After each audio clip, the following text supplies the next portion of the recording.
Magandang araw, Luzon, Visayas at Mindanao. Ito ang mga balita ngayong araw. Balitang pambansa. Kinasuhan ng impeachment si Vice Presidente Sara Duterte Pebrerong taong kasalukuyan dahil sa mga aligasyon ng graft, corruption, betrayal of public trust, paggamit ng confidential funds, hindi pagdalo sa mga pagdinig, banta sa pagpatay sa Pangulo, unang ginang House Speaker, at posibleng kinalaman sa extrajudicial killings. Tatlong beses na siyang may impeachment complaint. Nakatakda ang trial sa July 30 ngayong taon ayon sa timetable ni Senador Francis Escudero. Subalit maaaring magharap sa kaso ang Senado kung hindi ito masasagawa agad. Dahil sa provision ng batas na nag-uutos na agad ng paglilitis sa pagtanggap ng complaint.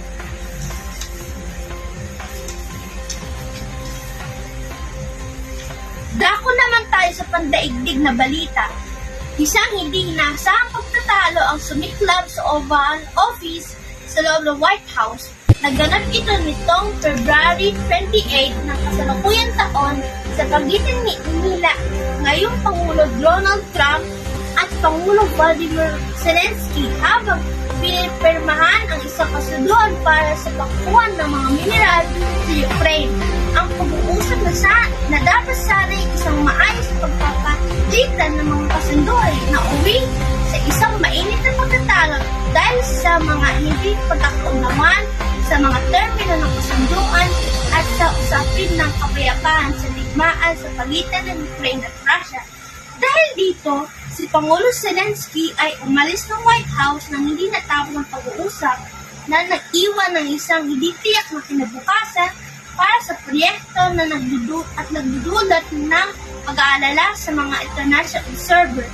Lalong lumala ang tensyon sa relasyon ng dalawang bansa dahil sa insidenteng ito. Samantala sa ating lifestyle balita, kapansin-pansin ang pagtaas ng interes sa sustainable na pamamaraan at pagsulong nito.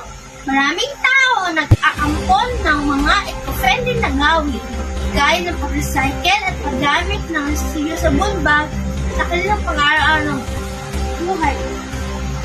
Bukod dito, muling sumisikat ang paglalakbay pagpapos ng mga bagong lugar.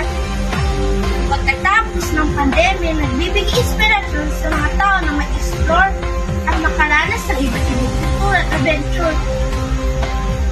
Sa kabuuan, patuloy na tumatagal sa pagmamahalaga sa personal ng kasalingan at kalusugan na nagtutulak sa mga tao na unahin ang kanilang mental at physical. Yan po ang mga balita ngayong araw. Ako po si Jenny Ray Timothy D. De Leon, nagbabalita.